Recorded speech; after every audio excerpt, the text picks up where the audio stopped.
Nsengimana Didier Cedric wo mu gashami k'iterambere ry'icyaro n'imijyi na Niyonsenga Chanceline wo mu gashami k'iterambere ry'icyaro n'imijyi.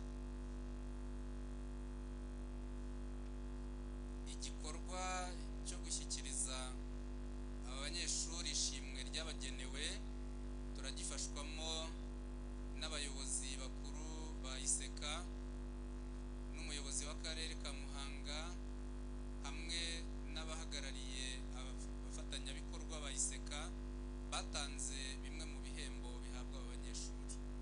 Abafatanyabikorwa ni Cogebank, igaraji y'Ikabgayi, RIM, Hotel Saint André Kabgayi na Imprimerie Kabgayi. Buri munyeshuri arahabwa diplome ya bachelor's degree with first class honors, ahabwe certificat de mérite, certificate of outstanding achievement, ahabwe na sheke. Buri wese akaza kureba ikirimo giteye amatsiko.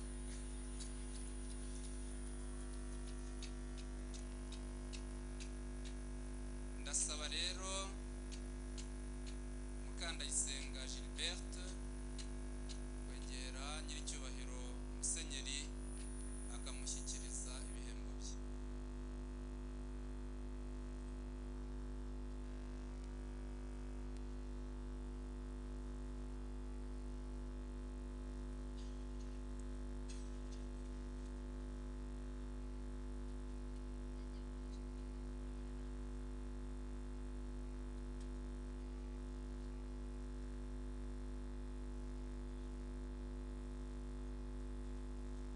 Turasaba nyakubahwa meya guha igihembo ishimwe Muhayimpundu Yvonne.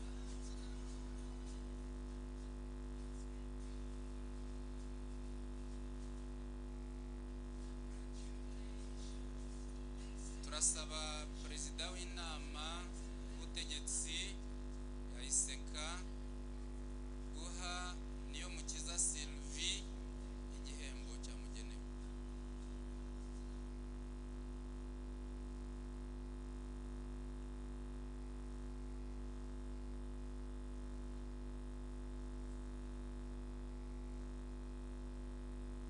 Turasaba senateri uhagarariye amashuri makuru na kaminuza gushyikiriza igihembo Umutesi Marie-Jeanne.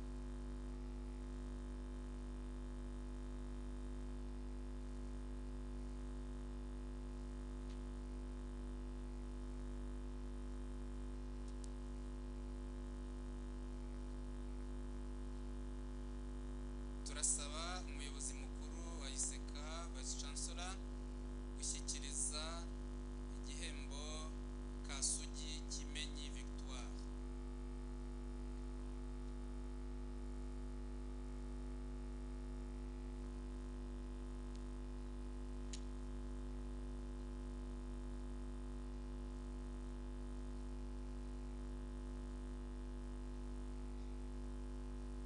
Turasaba Econome General wa Diocese ya Kabgayi gushyikiriza Iradukunda Janvier ibihembo bye.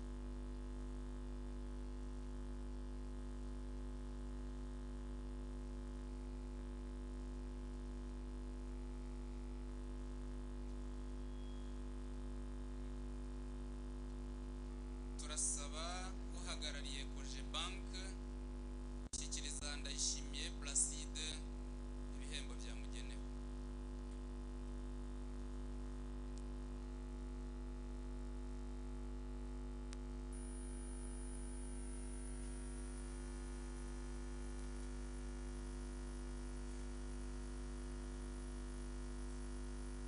Turasaba uhagarariye igaraji ya Kabgayi gushyikiriza abari kumwe Aphrodise ibihembo byamugenewe.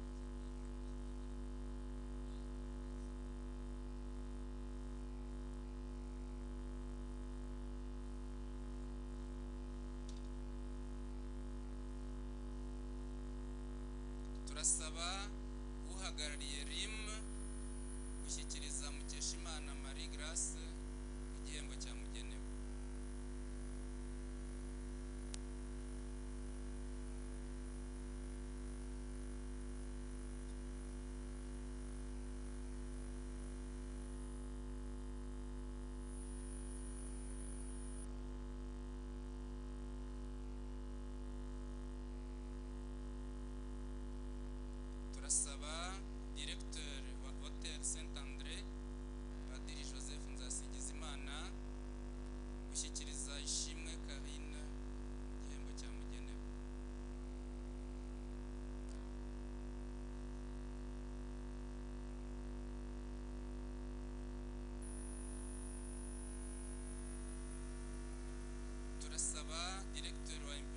Kabgayi Padiri Prosper niyo nagira gushyikiriza umukunzi Bera Lidivine igihembo cyamugenewe.